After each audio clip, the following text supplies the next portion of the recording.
Olá, queridos alunos, tudo bem com vocês? Aqui é o professor Ricardo. Nessa aula nós estaremos corrigindo a nossa prova, a prova de número 1, tá bom? E para sanar as dúvidas que vocês possam ter tido aí nessa prova. Tá? A primeira questão fala o seguinte: a figura mostra um edifício que tem 15 metros de altura, com uma escada colocada a 8 metros de sua base. Aqui então nós temos aqui uma distância de 8 metros, e essa escada está ligada ao topo com medida X. Está perguntando qual é o comprimento dessa escada.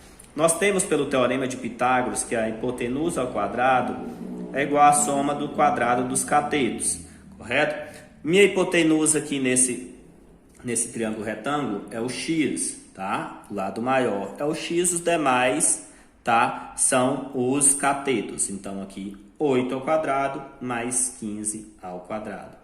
Nós temos então que x ao quadrado vai ser igual a 8 ao quadrado é 64, mais 15 ao quadrado é 15 vezes 15, que é 225. Nós temos então que x ao quadrado vai ser igual a 64 mais 225, 289. Para mim desfazer essa potência aqui do x, o que nós devemos fazer? Devemos fazer o contrário da potência, que é a raiz. Então x vai ser igual a raiz quadrada de 289. X é igual a 17 metros. Resposta letra D. Na questão de número 2, fala o seguinte: determine a altura de um poste. Então aqui está o poste, está a altura dele, representado pela medida X. Sabendo que este poste projeta uma sombra de 15 metros na horizontal, 15 metros, e forma um ângulo de 30 graus, com inclinação com os raios solares em relação à sua horizontal, como mostra a figura. Pediu para considerar a raiz de 3 como 1,73. Está pedindo então para a gente calcular qual é a altura desse poste aqui. Lembra que nesse caso aqui, ó, você deve observar o seguinte: eu só conheço dois lados do meu triângulo retângulo. Se eu conheço somente dois lados, para mim descobrir um desses lados aqui, eu vou ter que partir não do teorema de Pitágoras, mas sim das relações trigonométricas, tá? Em relação ao ângulo, nós vamos analisar aqui, nós temos um ângulo que mede 30 graus, tá? Nós temos um ângulo que mede 30 graus. Nós temos, em relação ao ângulo X, é meu cateto oposto,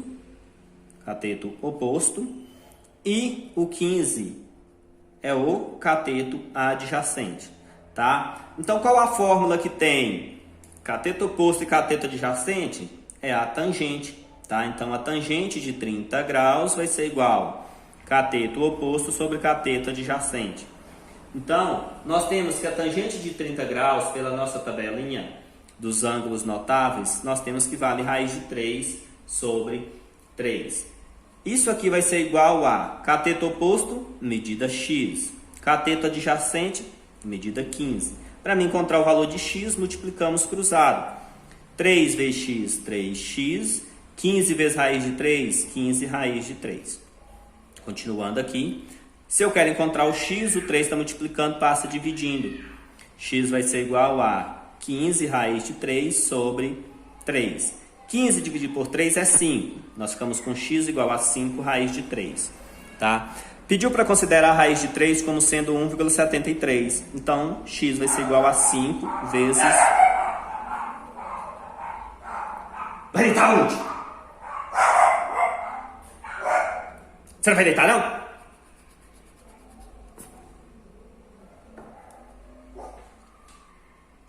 Vai deitar!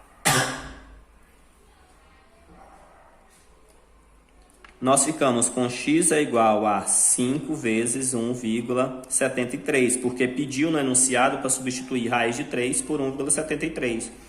Ao fazer essa multiplicação, você vai encontrar aproximadamente 8,65 metros. Resposta, letra C. Partindo aqui para analisar a questão 3, falou que nós temos algumas assertivas e nós precisamos encontrar quais que estão corretas. Observa só. Todo triângulo retângulo possui dois catetos de medidas iguais. Eles literalmente são de medidas iguais? Não. Então, resposta, a primeira aqui é falsa. Todo triângulo retângulo possui um ângulo de 90 graus? Sim, para ser um triângulo retângulo tem que possuir um ângulo de 90 graus. Então, verdadeiro. O maior lado de um triângulo retângulo é a hipotenusa? Sim, verdadeiro. Para se calcular o seno de um ângulo, deve utilizar a fórmula seno do ângulo, cateto adjacente sobre hipotenusa? Não. Isso aqui é a fórmula do cosseno. Tá? Então, essa daqui está falsa. Então, nós temos somente 2 e 3 estão corretas. Somente 2 e 3 estão corretas. Resposta letra A. Questão de número 4. Observe o triângulo a seguir e faça o que se pede. Com base no triângulo acima, indique a relação que representa o seno e o cosseno respectivamente, ou seja, tem que ser uma resposta que tem o seno primeiro e depois o cosseno, tá? Do ângulo beta, tá? Do ângulo beta. Então, calculando o seno do ângulo beta, como você calcula o seno de um ângulo? Cateto oposto sobre hipotenusa. Qual é o cateto oposto ao ângulo beta? 3. Hipotenusa, 5. 3 sobre 5. E o cosseno do ângulo beta? Cosseno de um ângulo é o cateto adjacente sobre hipotenusa. Cateto adjacente ao ângulo beta, 4. Hipotenusa, 5. 4 sobre 5. Resposta, então, 3 quintos, 4 quintos. Resposta, letra B. Viu que essa questão não era complicada, era somente você analisar qual era a fórmula do seno e cosseno. Seno do ângulo, cateto oposto sobre hipotenusa. Cosseno do ângulo, cateto adjacente sobre hipotenusa. Muito tranquila essa questão, né? Então vamos para a nossa próxima questão. Questão de número 5. Os ângulos localizados no terceiro quadrante, no círculo trigonométrico, são ângulos... Olha só, para estar no terceiro quadrante, eu vou até pegar uma folhinha aqui que nós já utilizamos, tá? Só para você observar, tá? Olha só, nós temos aqui um círculo trigonométrico e falou que o ângulo está no terceiro quadrante. Se está no terceiro quadrante, é um ângulo maior do que 180, menor do que 270.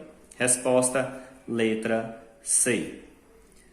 Questão de número 6. O ângulo de 150 graus está localizado em qual quadrante? Novamente, um ângulo de 150 graus. 150 graus ele é um ângulo maior do que 90, menor do que 180. Ele está localizado no segundo quadrante. Resposta, letra B. Questão número 7. Diz que dois arcos são côngruos se tiverem as mesmas extremidades. No contexto do ciclo trigonométrico, são aqueles que possuem a mesma origem no ponto A e o final no ponto B. Marca alternativa que apresenta um arco côngruo ao ângulo de 80 graus. Então, para me encontrar qual é o arco côngruo de um outro ângulo, é só você somar 360 nesse ângulo aqui. Se o ângulo dado era 80 graus, se você somar 360, 80 graus mais 360, você vai encontrar 440. Então, o próximo ângulo aqui, qual é o arco côngruo a 80 graus? 440, resposta letra C. Tá? Você, no contexto do círculo trigonométrico, nós temos o ângulo 80 graus, que ele está por aqui, por exemplo, no primeiro quadrante.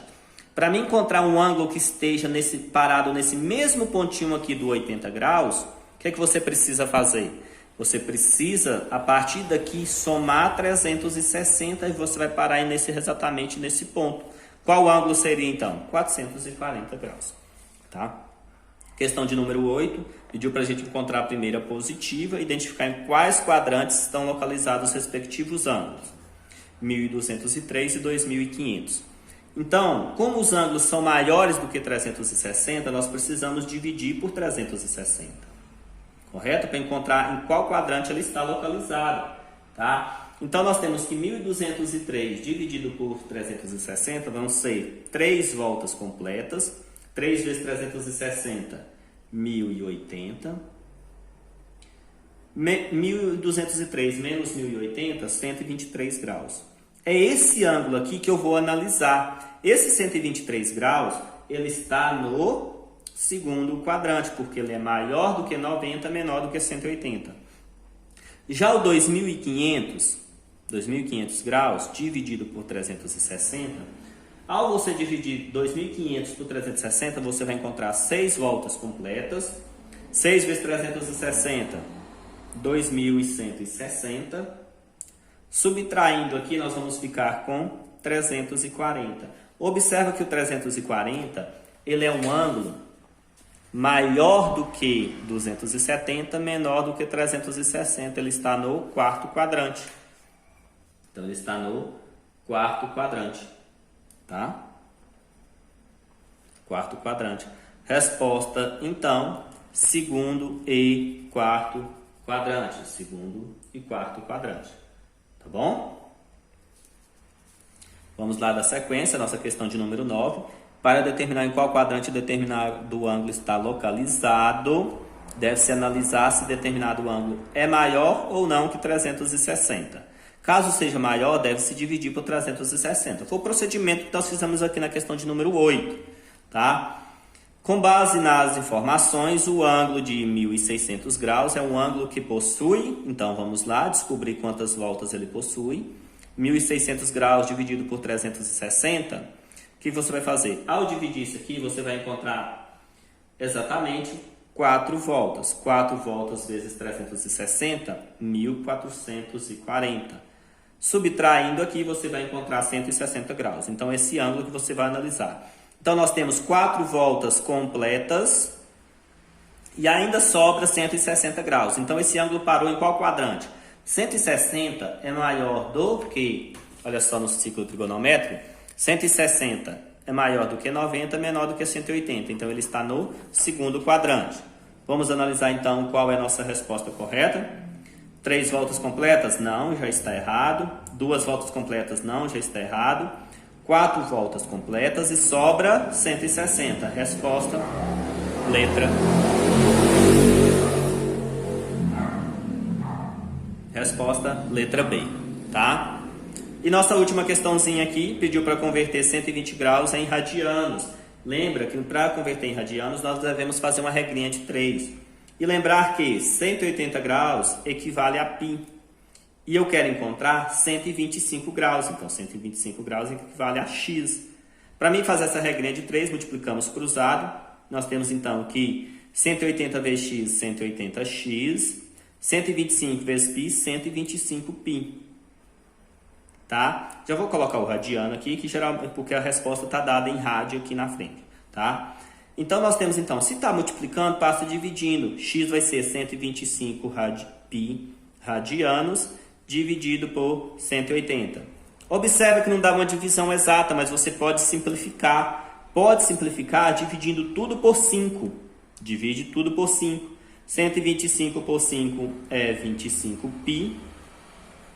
180 por 5, 36. Então, resposta aqui para a gente, nesse caso, letra A. Tá bom? Letra A. Tá? Então, essas eram as nossas questões. Qualquer dúvida, você pode estar entrando em contato. Tá? Até a próxima aula.